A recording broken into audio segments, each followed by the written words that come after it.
La rébellion de Satan. Satan, en vérité, nous avons créé l'homme d'une argile de boue, croupie. Nous avions créé le démon, antérieurement, d'un feu de Simoun.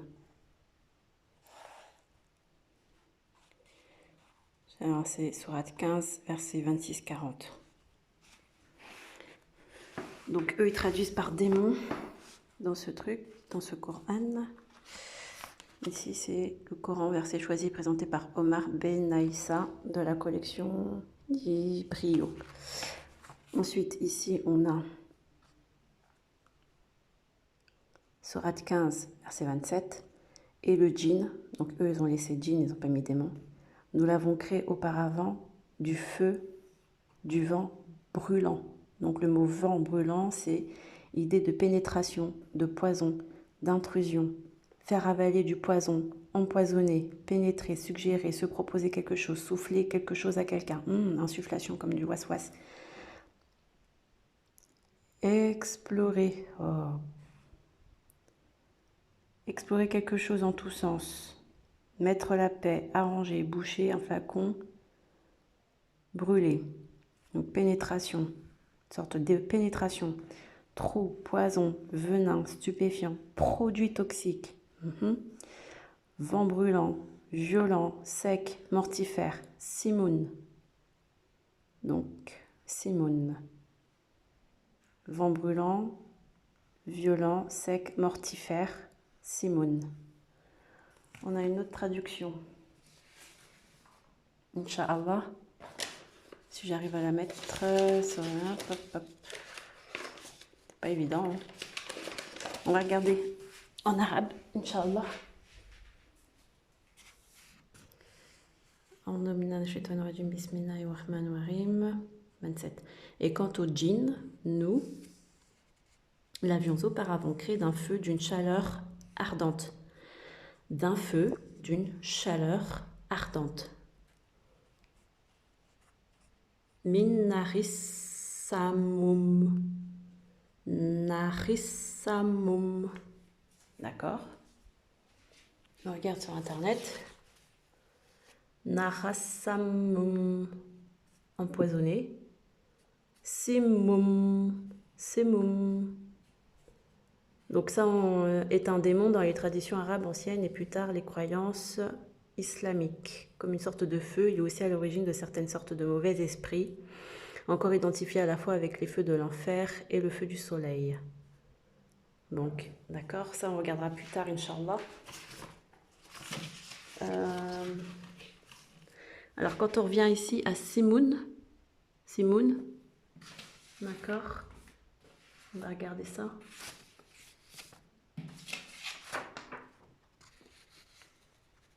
Non, pas ça.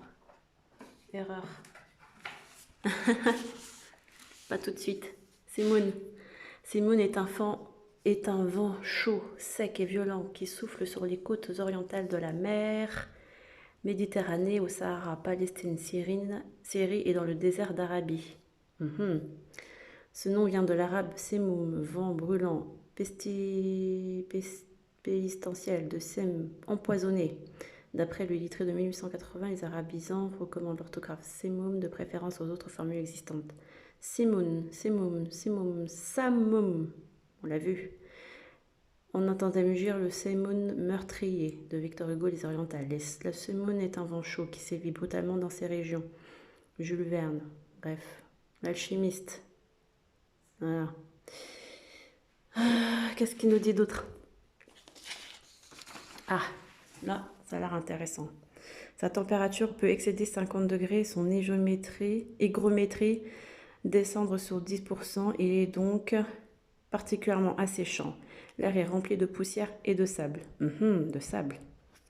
D'accord. Qui prennent une teinte rougeâtre, bleuâtre ou jaunâtre suivant la nature du sol. Et donc ici, on a dans la culture, Simoun est le nom donné à un dériveur. Simoun, le nom d'un avion.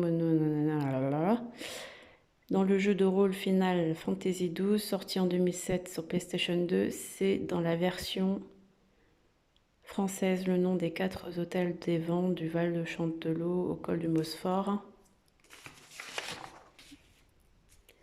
avec l'hôtel du Sirocco et celui du Mistral qui active permet d'atteindre l'hôtel du Vendavel. Ah, Sirocco.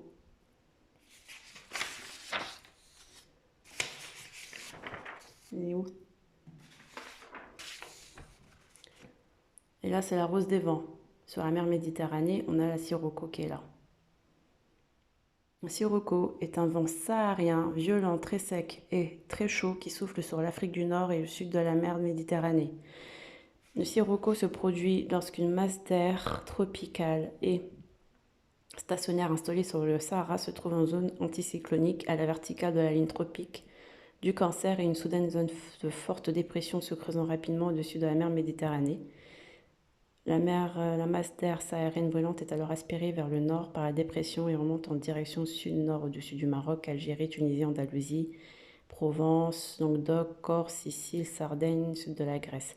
Ce phénomène est plus courant au printemps et à l'automne. Ces vents peuvent atteindre 100 km/h, particulièrement en mars, novembre, lors des pics de formation de dépression dans la Méditerranée. En conséquence, le Sirocco est associé à un temps très chaud, sec, poussiéreux en Afrique du Nord. Et Sirocco peut durer plusieurs jours. Envoyer de très fins grains de sable jusque dans les Alpes. Ce sable donne une couleur jaune rosée à la neige et en accélère la fonte par abaissement de son albédo, ajouté à la température élevée de l'air. Ce qui cause des problèmes liés à l'appareil respiratoire et à l'érosion des surfaces. Certaines années, le Sirocco contient des criquets pèlerins ravageurs des cultures agricoles. Alors, on a eu... Sous l'effet du Sirocco, un ciel teinté jaune, d'orange et de rose sur le quart sud-est de la France samedi matin. Ce phénomène météorologique dû à un vent fort et sec accompagné d'une pluie de sable venue du Sahara a teinté le ciel de plusieurs régions, en particulier la province. Et c'était le 6 février 2021, donc il y a 2 jours, quand je vous disais que mon ciel était jaune. Dans des airs d'apocalypse, comme une vision de la fin du monde, sur les réseaux sociaux, des internautes s'étonnent, quand d'autres s'inquiètent de voir un ciel jaune, parfois gris rosé, samedi février 2021. Ces couleurs impressionnantes sont la conséquence du Sirocco, un phénomène météorologique se traduisant par un vent très fort et sec, accompagné d'une pluie de sable du Sahara, comme l'explique France Bleu. Donc ça c'est très intéressant. Donc là c'est ça. Donc ici on a quoi? Le Sirocco qui a lieu chaque année est toutefois assez rare en hiver. On voit ça plutôt au début du printemps, en avril, souligne auprès de France Bleu météorologue. C'est encore une preuve que la planète se réchauffe. D'accord. Bon. Donc, maintenant, on va aller voir Final Fantasy XII. Inch'Allah. Qu'est-ce qu'il a à nous dire? Alors, Final Fantasy XII. Ouais. Alors, obtention. Vous ne pourrez rencontrer cet éon, donc cet éon-là, qu'une fois après avoir réparé la porte de Salika. Ensuite, rendez-vous dans Val de Chantelot du col de Mesfort. Suivez les étapes suivantes. Touchez l'hôtel de Simoun pour que s'envolent ces rochers flottants. Allez ensuite sur la corniche des rayons cendrés. Donnez au chocobo sauvage un légume guisarle. Entrez sur la piste céleste à dos de chocobo et prenez immédiatement à droite, autrement dit vers l'ouest, de manière à franchir le passage auparavant bloqué. Donc tout est bloqué là ou quoi? Il faut faire quoi après? Donc ça c'est la chasse au trésor. Hein. C'est de la vraie chasse au trésor. Donc il faut aller sur la crête céleste. On descend. Toucher l'hôtel du Mistral, nanana. Et après on va où? Donc traverser le pont de Fortune pour enfin atteindre l'Exodus. Donc la chasse au trésor, il faut aller jusqu'à Exodus. Exodus, d'accord, c'est quoi? Allez, venez avec moi, je vous embarque. Si vous êtes encore là, si vous n'êtes pas tombé, Inch'Allah, que vous êtes là. Donc Exodus, on regarde sur internet, c'est quoi? C'est quoi? Donc Exodus en 1947. Ah tiens, 1947. À Chypre, des milliers de réfugiés juifs en chemin pour la Terre Sainte sont arrêtés par les Anglais et parqués dans des camps.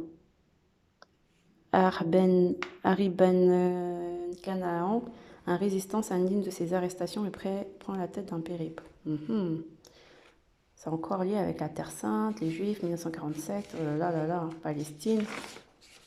Mais dis donc, la chasse au trésor, Israël, Jérusalem, les secrets. Eh bien, c'est le message, hein. Faire tout ça. Alors, Exodus est le nom latin et anglais de l'exode biblique. Exode? On n'avait pas noté Exode tout à l'heure dans l'autre vidéo. Exodus est le nom d'un bateau ayant appareillé de Sète en 1947 à destination de la Palestine. Ah bon? Donc c'est le nom d'un bateau. Un bateau qui transporta en 1947 donc des Juifs vers la Palestine mandataire, connu pour avoir été l'acteur d'un événement marquant de l'Aliyah d'après-guerre à l'issue de la Seconde Guerre mondiale. De nombreux survivants de la Shoah cherchent à émigrer clandestinement d'Europe vers la Palestine. Clandestinement? Alors sous mandat britannique. D'accord. On voit un peu ce que ça veut dire. Donc Exode. On va regarder ça. Inch'Allah. La suite. D'abord, avant l'Exode. Mais je vous réserve donc ça. On a tout ça. L'Exode 3. Mais avant de regarder l'Exode 3, ensemble, bon, rassurez-vous, on ne va pas tout regarder. Hein. Je n'ai pas tout imprimé d'Exode. Hein. Il y a une démonstration derrière, mais ce sera pour une autre vidéo, Inch'Allah. Pour l'instant, on va s'arrêter là. Et on va essayer de décortiquer ce que c'est que Nar as-Samum. Parce qu'il y a des choses intéressantes on va regarder ensemble, Inch'Allah. Mais ça, ce sera sur une prochaine vidéo. Regardez, Samum. Ah. Donc, Samum. Regardez. Donc, Samum. Ici.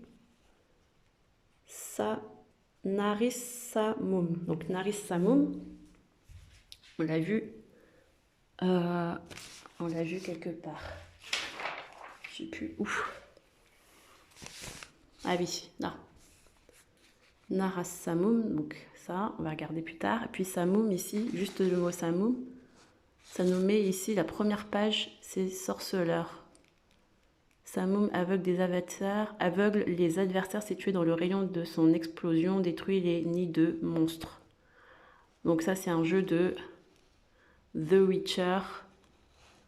Donc Samum, The Witcher, donc c'est une bombe du jeu The Witcher, un jeu vidéo. Vous ne connaissez pas? C'est ça. The Witcher. Donc là, il tue le monstre. Et il y a le 1, il y a le 2, il y a le 3. Et je crois que le 3, c'est chasseur de la chasse sauvage. Voilà un peu le truc. The Witcher est un jeu vidéo de type action RPG développé par CD Projekt, polonais. Adaptation, il sort en 2007 avec Xbox 360, The Witcher sur PC est un jeu de rôle permettant de parcourir l'univers fantastique et féerique à travers le royaume de Temeria, D'accord. On regarde The Witcher. Ça nous dit quoi? Développer, tac. Qu'est-ce que ça nous dit? D'accord.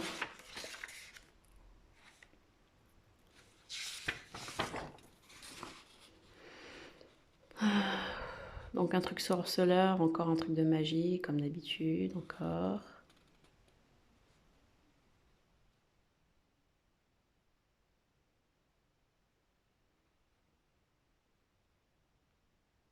Manichéen, l'univers est moins manichéen. Manichéen, c'est bizarre ça. Ça me fait penser à la religion manichéenne. Hop, une religion avec de la magie, les mages. Qui, ça, c'est, vous voyez, tout ça là. Le moteur du jeu est une version largement perfectionnée et modifiée par les développeurs de l'Aurora Engine de BioWare, utilisée dans Neverwinter Nights. Donc il y a tout ça, il y a toutes ces personnes qui travaillent pour ça, pour ce monde de magie, avec des monstres et tout.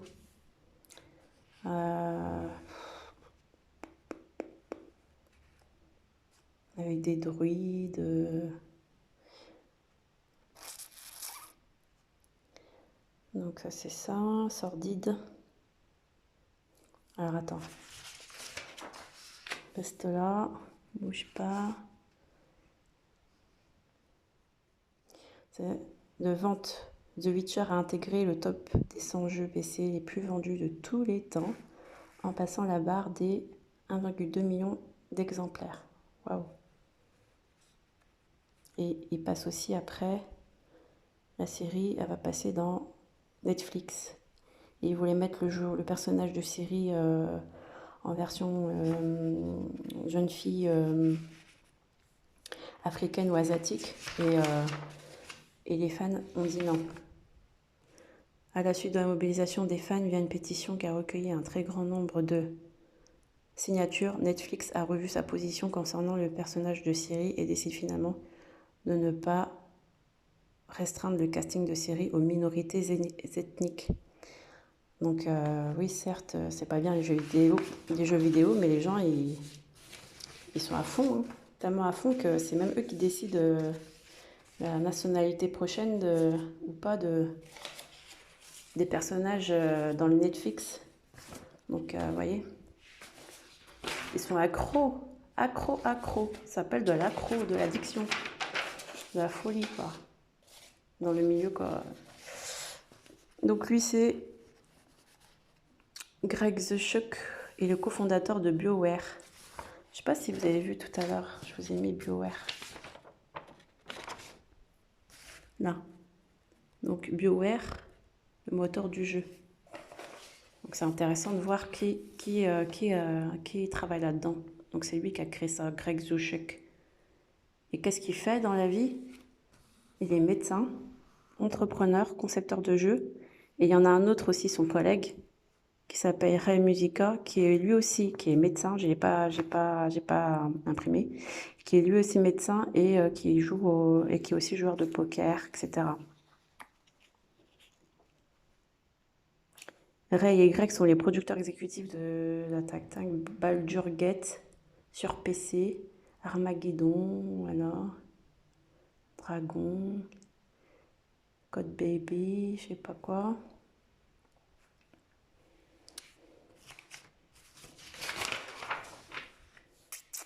Donc eux, ils font leur vie tranquille et nous, on est à fond dedans, on est manipulés. Bien, BioWare. Donc BioWare, basé à Edmonton, l'entreprise est rachetée par Electronic Arts le 11 octobre 2007. Donc ça, c'est tout ce qui est les jeux vidéo et tout ça, les moteurs, avec Microsoft Word. Donc la série des Baldur's Gate. Putain, ils ont tous ces mots Gate, Big Gate, je sais pas quoi. Bizarre tout ça.